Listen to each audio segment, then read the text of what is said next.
बाणी कबीर साहब जी। जाग प्यारे अब तू काहे को सोवे,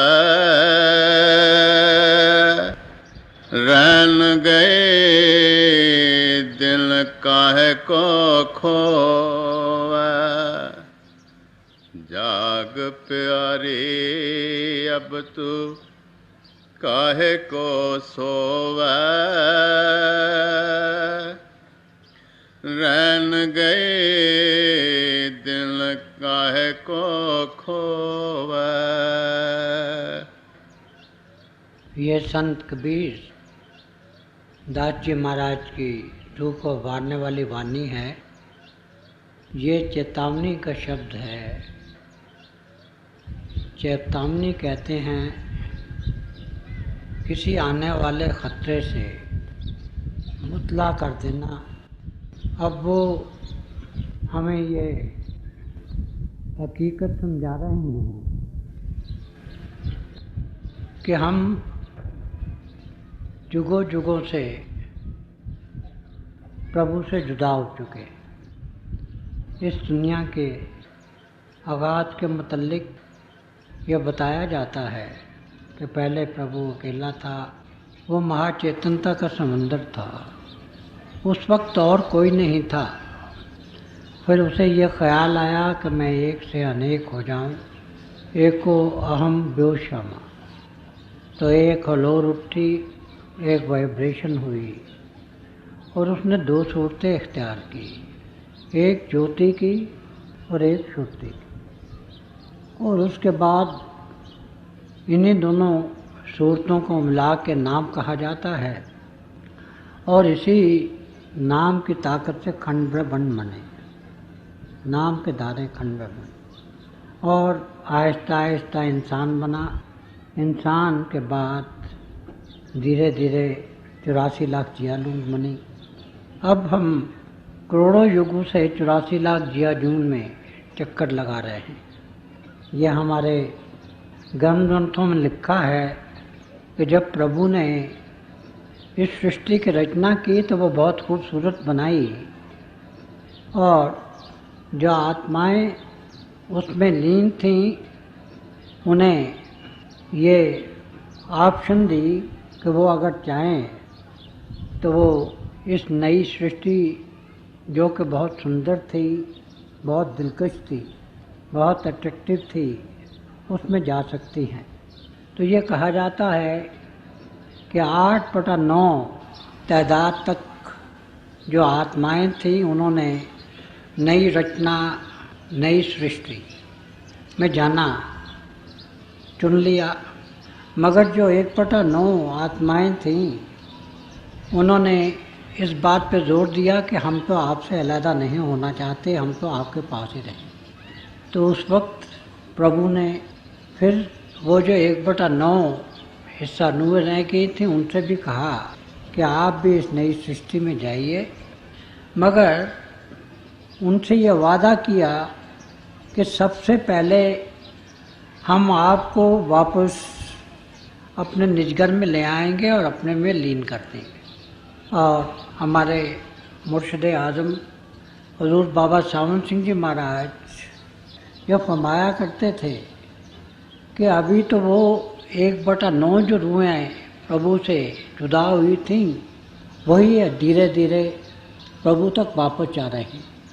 तो ये हमारी आत्मा जो है ये कब से प्रभु से जुदा हुई, इसका कोई हम अनुमान नहीं लगा सकते, कोई अंदाज़ा नहीं लगा सकते। ये जो आर्य सम्मत है 4 अरबों से ज़्यादा तो इसी की उम्र बताई जाती है, 4 अरब सालों से ज़्यादा। अब आप ये सोचिए, ये जो आर्य सम्मत है ये तो आखिरी जो प्रलय हुई है उसके बाद की बात है, और इससे पहले तो कई प्रलय हुई हैं, कई महाप्रलय हुई। अब हमारी जो आत्मा है वो कितनी देर से प्रभु से जुदा हुई है और 83 लाख जियाजून में तकलीफ़ उठा रही है। अब इसका अंदाज़ा कैसे हो सकता है? तो यही कबीर साहब हमें समझा रहे हैं कि हम अनंत काल से 84 लाख जिया जून में भटक रहे हैं। हम यहाँ अविद्या में हैं, भूल में हैं, ज्ञान में हैं। हमें ना तो अपनी सूझ है, ना प्रभु की सूझ है। और यहाँ माया का प्रभाव इतना है कि हम तो ये भी भूल गए हैं कि हम आत्मा हैं, कि हम देहधारी आत्मा हैं। हम तो अपने आप को जिस्म समझे बैठे हैं। हमारी जो सोर्स है प्रभु, उसका तो हमें ख्याल ही कैसे होता। हम तो अपनी आत्मा को भी नहीं जानते और हम अपनी सारी की सारी ज़िंदगी जिस्म और जिस्मानियत के तलकाफ में ही बर्बाद कर देते हैं। तो संत महात्मा जब भी संसार में आते रहे हैं, वो हमें यही बताते रहे हैं कि ये जो मनुष्य जन्म है, ये बड़े भागों से मिलता है। यही सरदार जूनी है, इसे नर नारायणी देह कहा जाता है, अशरफुल मखलूकात कहा जाता है, क्राउन ऑफ क्रिएशन कहा जाता है, क्योंकि यही वो सुनहरी मौका है कि जिसमें हमारी आत्मा और परमात्मा का मिलाप हो सकता है। और इस नर नारायणी देह की फजीलत ये है कि इसमें ईथर है, इसमें आकाश का तत्व जो है वो प्रबल है, इसमें कॉन्शियसनेस है। बाकी जितनी भी दुनिया हैं उनमें ये आकाश तत्व या ईथर जो कॉन्शियसनेस इस लेवल की नहीं है। और चूँकि प्रभु महाचेतनता का समंदर है और हमारी आत्मा प्रभु की अंश होने के नाते से चेतन है, और ये जो हमारा इंसानी जिस्म है, इसी में हमारी जो आत्मा है वो इतनी चेतनता अख्तियार करती है।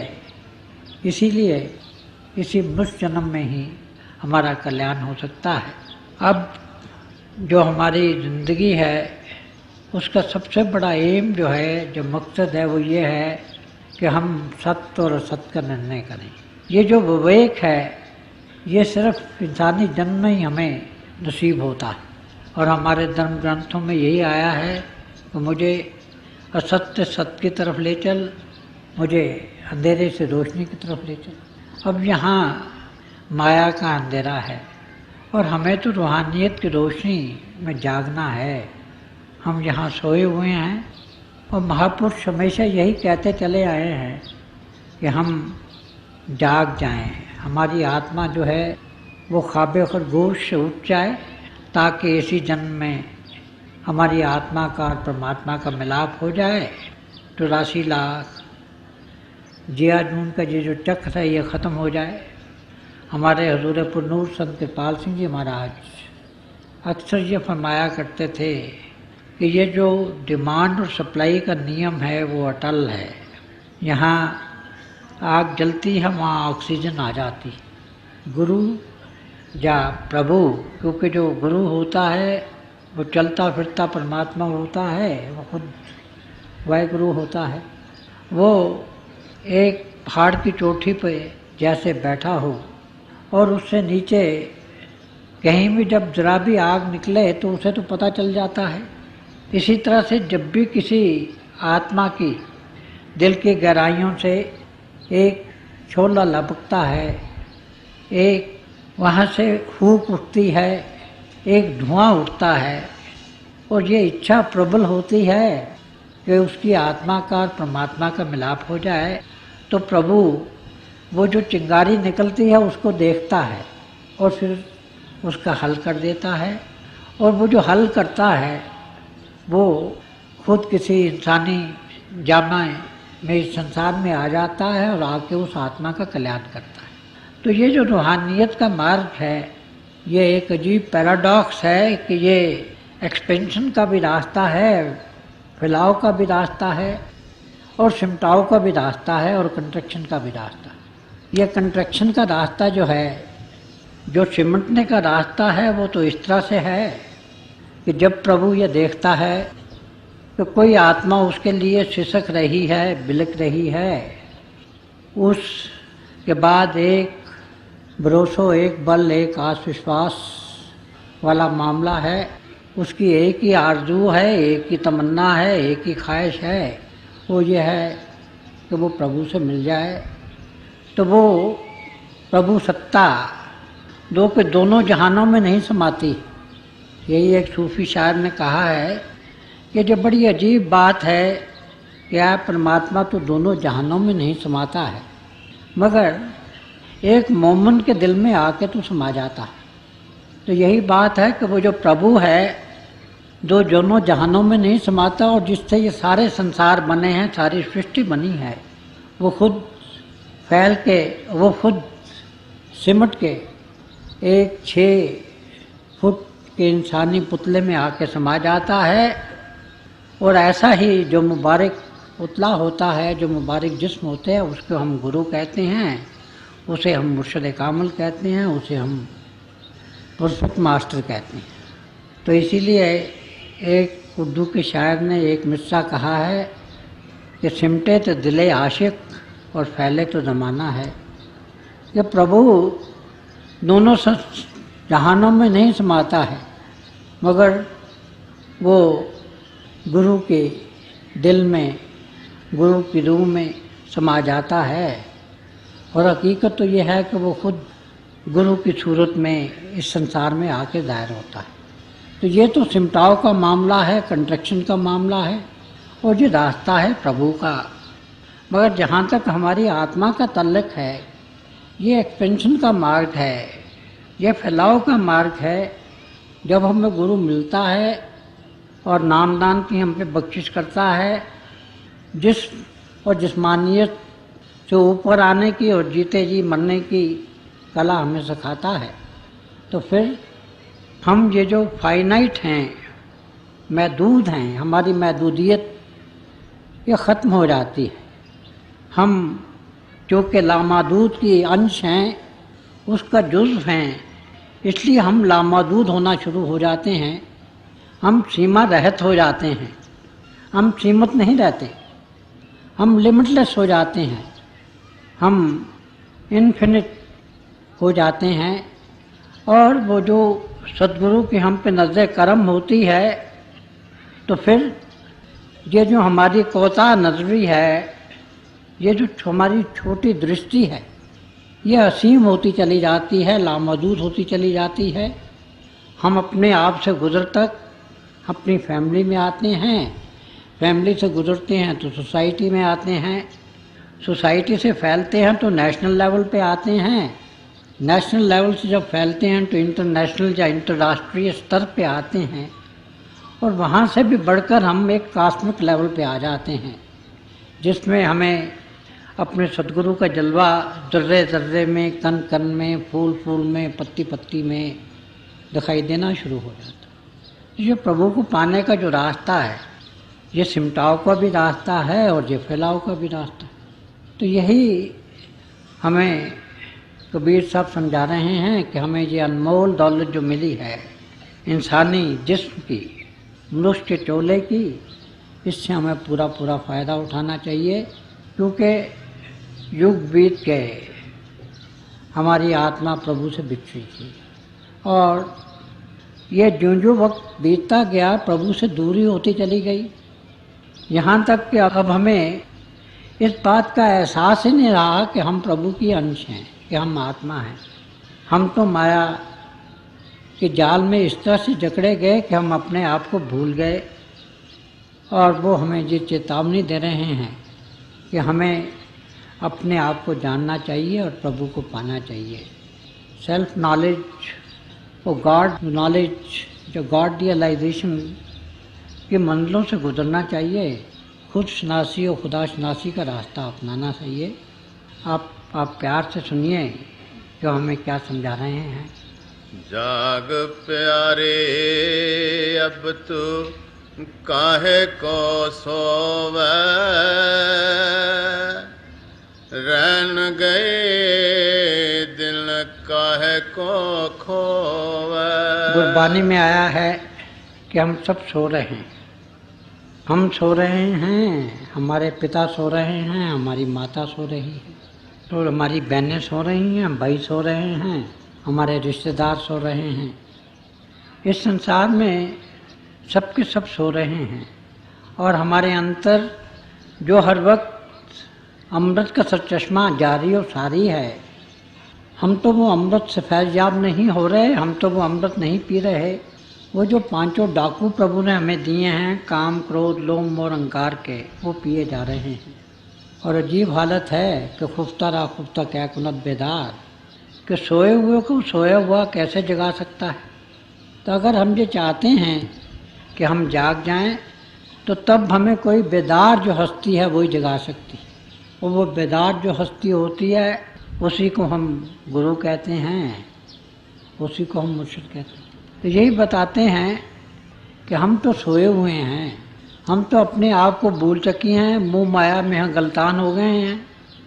तो इसलिए अगर हमें किसी ऐसी प्रभु रूप हस्ती की सोबत मिल जाए तो तभी हमारा कल्याण हो सकता है। तो ये जो मनुष्य जीवन है, जो जागने का वक्त है, तो कबीर साहब हमें ये चेतावनी दे रहे हैं कि हम बेहोशी के आलम में युगों युगों से पड़े हुए हैं। तो अब ये जो हमें सुनहरी मौका मिला है, तो हमें ये चाहिए कि हम होश में आएं। और हमारे वेद भगवान भी यही कहते हैं कि awake arise and stop not till the goal is reached, कि जागो उठो अपनी मंजिल की तरफ चलो, और जब तक हमें मंजिल मिल नहीं जाए हमारे पांव थमने नहीं चाहिए, हमें उसी रास्ते पे चलना चाहिए।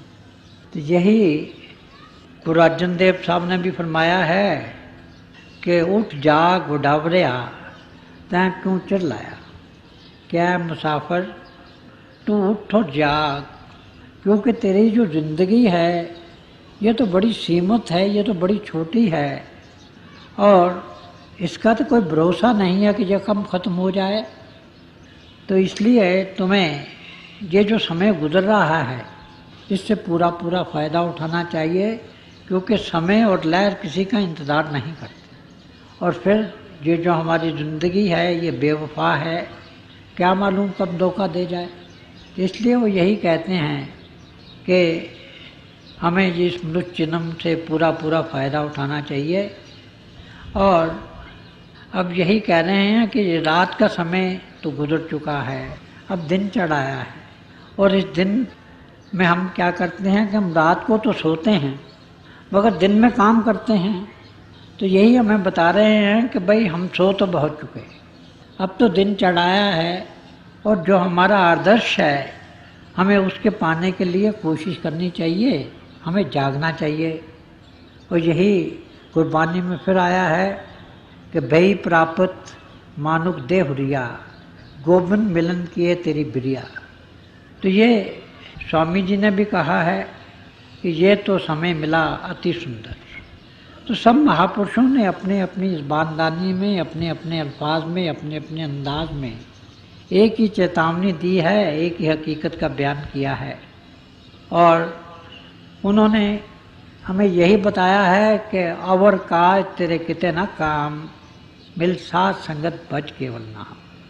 कि हम अगर ये चाहते हैं कि हमारी ज़िंदगी का आदर्श पूरा हो जाए तो उसका एक ही तरीका है, और वो ये है कि हमें अगर खुशनसीबी से किसी संत महात्मा की सोबत मिल जाए, किसी संत महात्मा की संगत मिल जाए, उसका सत्संग मिल जाए। क्योंकि ऐसी हस्तियाँ जब भी आती हैं वो तो प्रभु रूप होती हैं, खुद प्रभु होती हैं, और वो तो अटर्नल होती हैं। आज सच जुगाद सच है भी सच, और नानक होती भी सच। और इस संसार में बाकी तो हर एक चीज़ फानी है, नाशवान है। अगर जहाँ कोई चीज़ जावेदानी है, अमर है, अटर्नल है, हमेशा रहने वाली है, तो वो दौलत है नाम की, वो दौलत है इश्क की। तो ये कहते हैं कि अगर हम ये चाहते हैं कि हमारी ज़िंदगी का जो ध्येय है अपने आप को जानने का और प्रभु को पाने का वो पूरा हो जाए, तो वो तभी मुमकिन हो सकता है कि अगर कोई वक्त का महात्मा, वक्त का हाकिम हमें अपनी छत्र छाया में ले ले, हमें अपने चरणों में बुला ले, हमें नामदान बख्श दे, जीते जी मरने की विद्या सिखा दे, जिस्म और जिस्मानियत से ऊपर ले आए, हमें नाम की दौलत बख्श दे, क्योंकि इस संसार में जितनी भी दौलतें हैं वो सब की सब फानी हैं। हमें जायदाद की ख्वाहिश होती है, दौलत की ख्वाहिश होती है, सेहत की ख्वाहिश होती है, इल्म की ख्वाहिश होती है, मगर ये जितनी चीज़ें हैं ये सब बिक जाने वाली हैं। और जब इंसान का आखिरी वक्त आता है तो हंस अकेला जाई, उस वक्त उसके साथ दो नेमतें जाती हैं। एक तो है सतगुरु जो कि अबदी है, लाफानी है, जावेदानी है, अटर्नल है, अमर है, जो खुद प्रभु रूप है। और दूसरी नाम की दौलत जिसके जरिए हमारी आत्मा और परमात्मा का मिलाप हो सकता है। और नाम कहते हैं ज्योति और श्रुति दोनों दोस्तों, क्योंकि जिस किसी ने प्रभु को पाया है ज्योति और श्रुति के जरिए पाया है, और जो पाएगा ज्योति और श्रुति के जरिए पाएगा। तो अगर हम ये चाहते हैं कि हमारी ज़िंदगी का ध्येय पूरा हो जाए तो हमें ये मोह और माया के चक्र से बचना चाहिए। और माया नाम है भूल का। ये कहा जाता है कि जब हम माँ के पेट में होते हैं, उसके गर्भ में होते हैं, तो हमें अपने पिछले जन्मों की कुछ सूझबूझ होती है। और जब हमें तकलीफ़ होती है वहाँ तो हम प्रभु से ये प्रार्थना करते हैं कि हमें इस तकलीफ़ से निजात दे और हम अपना सारा जीवन तेरी याद में गुजारेंगे। मगर जो ही हमने जन्म लिया, माया के इतना बड़ा पर्दा हम पे पड़ जाता है कि हम सब कुछ भूल जाते हैं। और हम तो ये भी भूल जाते हैं कि ये जो हमारा जिस्म है ये एक मकान है और हम इसमें रहने वाले हैं, हम इन ड्वेलर हैं इसके, और हम दरो दीवार बन के रह जाते हैं। दरो दीवार को जो सत्ता देने वाली चीज़ है, जो इस जिस्म को चलाने वाली ताकत है, उसे भूल जाते हैं। और इसीलिए ये कहा गया है कि ये शरीर मूल है माया, कि इसमें तो हम भूल में पड़ जाते हैं, अपनी असलियत को खो देते हैं। जाग प्यारे अब तू काहे को सोवै, रैन गए दिन काहे को खोवै। अब ये हमें बता रहे हैं कि रात का समय तो गुजर गया, हमारे कई युगों से आत्मा प्रभु से जुदा हुई है। अब तो दिन का समय आ गया है। और ये हमारी रोज़मर्रा ज़िंदगी का कायदा है कि जब दिन होता है तो हम कमर बांध लेते हैं और अपनी मंजिल की तरफ चल देते हैं। जब प्रभात होती है तो नगारा बजता है और हम जो हमारी डेस्टिनेशन होता है उसकी तरफ चल देते हैं। तो कहते हैं कि ये जो मनुष्य जन्म मिला है इससे पूरा फ़ायदा उठाओ और किसी महापुरुष की छत्र छाया में बैठ के जो अपना निज घर है उसकी तरफ सफ़र शुरू करो। जिन जागा तिन मानक पाया, तै बारे सब सोए गवाया। अब ये कहते हैं कि है इंसान तुम तो दीवाने हो, तुम तो पागल हो। अब जो दीवानगी होती है ये दो तरह की होती है। हम तो सब दुनिया के दीवाने हैं। हम तो दुनिया ये जो ऊपर से खुशनुमा भासती है और अंदर से जिसमें दुख ही दुख हैं, हम उसी में उलझ के रह जाते हैं। हम उससे बाहर की तरफ देख ही नहीं पाते। मगर जो असली दीवानगी होती है वो तो युगानगी में बदल जाती है। ये जो दुनिया की दीवानगी होती है ये दो दुखी का नाम है, दुचित्ती का नाम है, ये डिल्यूजन का नाम है। मगर जो असली दीवानगी होती है वो तो दो से एक कर देती है, और जो दुनिया की दीवानगी है वो एक से दो कर देती है, दो से चार कर देती है। वो हमारी तवज्जो को बाहर फैलाती है। मगर जो प्रभु का इश्क होता है, जो प्रभु की दीवानगी होती है, वो हमें दो से एक कर देती है। इश्क के मतलब बहुत सी परिभाषाएं की गई हैं, डेफिनेशन की गई हैं, और उनमें से एक ये है कि ये ऐसी तलवार है जो 2 से 1 कर देती। और ये भी जो बात है बड़ी पैराडॉक्सिकल मालूम होती है, अजूब मालूम होती है कि तलवार काट के 2 से 1 कैसे कर देती है। मगर हकीकत में ये सच है कि ये इश्क की तलवार ऐसी है कि जो चीज़ ज़रूरी नहीं है ये उसको काट के साफ़ कर देती है और वही चीज़ रखती है कि जो ज़रूरी चीज़ है। अब चाकू है, हम कोई फल खाते हैं तो उसका वो छलका चाकू से उतार लेते हैं, उसका गुदा रह जाता है। इसी तरह से जो इश्क की तलवार है, ये जितनी हमारी वासनाएं हैं, जो काम क्रोध लोभ मोह अहंकार के पर्दे हैं, ये जो खोल है फिजिकल, एस्ट्रल और काजल, ये स्थूल सूक्ष्म और कारण, इन सबको ये जितने खोल हैं ये काट देती और आखिर में निरोल हमारी आत्मा रह जाती है। और यही कह रहे हैं हम तो पागल रहे हैं, हम तो दुनिया के दीवाने रहे हैं, हम प्रभु के दीवाने नहीं बने। और हमें तो प्रभु का दीवाना बनना था। तो हम ख्वाब खरगोश में पड़े रहे हैं, हमारे होश ठिकाने नहीं रहे। मगर अब ये जो हमें इंसानी जिस्म मिला है, तो हमें ये हमारी सुबह का वक्त है, ये वो जो नूर की सुबह है उसका समय है, तड़के का समय है। और अब हमें अपनी कमर बांध लेनी चाहिए और अपने सफ़र की तरफ चल देना चाहिए, क्योंकि ये जो इंसानी जिस्म है ये बड़े भागों से मिलता है। और अगर एक दफ़ा बदकिस्मती से हमने ये सुनहरी मौका गवा दिया तो फिर खुदा जाने कि कब वो आफत क्या माजरा निकले वाला मामला हो जाएगा कि पौड़ी छुटकी फिर हाथ ना आवे ऐला जन्म को है।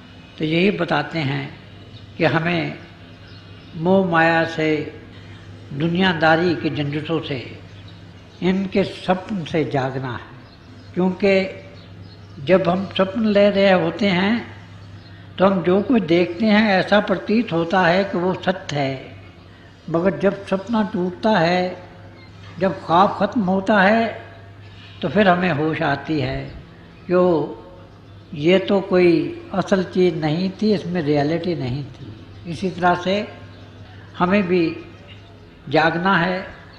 और जब हम प्रभु के रास्ते पे जागते हैं तो हमें इस बात का निर्णय हो जाता है, इस बात की डिस्क्रिमिनेशन हो जाती है कि जो दुनिया और दुनियादारी के सारे झंझट जितने हैं ये सब एफिमरल हैं, ट्रांजिटरी हैं, फानी हैं, नाशवान हैं। और हमारी आत्मा तो परमात्मा की अंश है जो अमर है, और हमारी आत्मा को तो अमर होना है। इसलिए हमें यही चाहिए कि हम किसी महापुरुष के चरणों में पहुँचें, जहाँ असली मानों में वो खुद हमें अपनी कृपा से अपने चरणों में बुला ले, नाम दान बख्श दे, ये जो मोह और माया की नींद है इससे जगा दे और प्रभु के रास्ते पे अपनी दया से हमारा ये जो सफ़र है ये शुरू करा दे।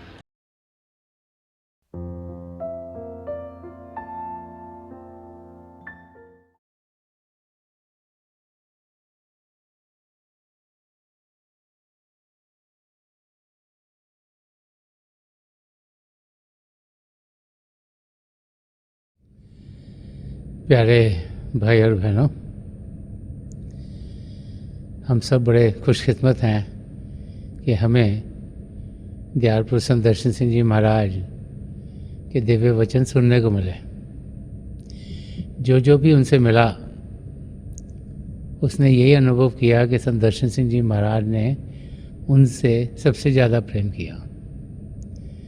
वो बार बार समझाते थे कि प्रभु प्रेम के महासागर हैं, हमारी आत्मा उनका अंश होने के नाते प्रेम से भरपूर है, और प्रभु के प्रेम के ज़रिए ही हम अपनी आत्मा का मिलाप परमात्मा से करवा सकते हैं। तो प्रभु का प्रेम हम सबके भीतर चल रहा है, शब्द के ज़रिए हम उसके साथ जुड़ते हैं। शब्द जिसके 2 रूप हैं, ज्योति और श्रुति। तो थोड़ी देर के लिए आप सब प्रभु की ज्योत के दर्शन के लिए बैठ जाइएगा। आप जहाँ भी बैठे आराम से बैठेगा, अपनी आंखें बंद कर लीजिएगा और जो आपके आई बॉल्स हैं, आंखों के डले सीधे सामने होने चाहिए, जैसे कि आप 8 या 10 इंच अपने सामने फोकस हों। आंखें बंद करते ही वो भाई बहन जिन्हें नाम की देन मिली आप सिमरन कीजिएगा, और जो भाई बहन नए हैं वो पिता परमेश्वर के किसी भी नाम का जाप कर सकते हैं। जाप मन ही मन करना है, ऊंचा नहीं दोहराना। आपके सामने रोशनी के चिन्ह दिखेंगे, बड़े ध्यान से जो भी नज़ारे दिखते हैं उसे ध्यान से देखिएगा, और आप देखेंगे कि दिन ब दिन जैसे जैसे आप अभ्यास करते चल जाएंगे, आपको अंदर में प्रभु की ज्योति, आसमान, सितारे, चंद्रमा, सूर्य और बहुत से नज़ारे देखने को मिलेंगे। जब हम इन नज़ारों को देखते हैं तो हमें शांति मिलती है, प्रभु के प्रेम का अनुभव होता है, और हम अपनी मंजिल की ओर बढ़ना शुरू कर देते हैं। थोड़ी देर में मैं आपको इस अभ्यास से उठाऊंगा, और मेरी शुभकामनाएं आप सबके साथ हैं।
छोड़ दीजिए जी, प्लीज़ लीव ऑफ।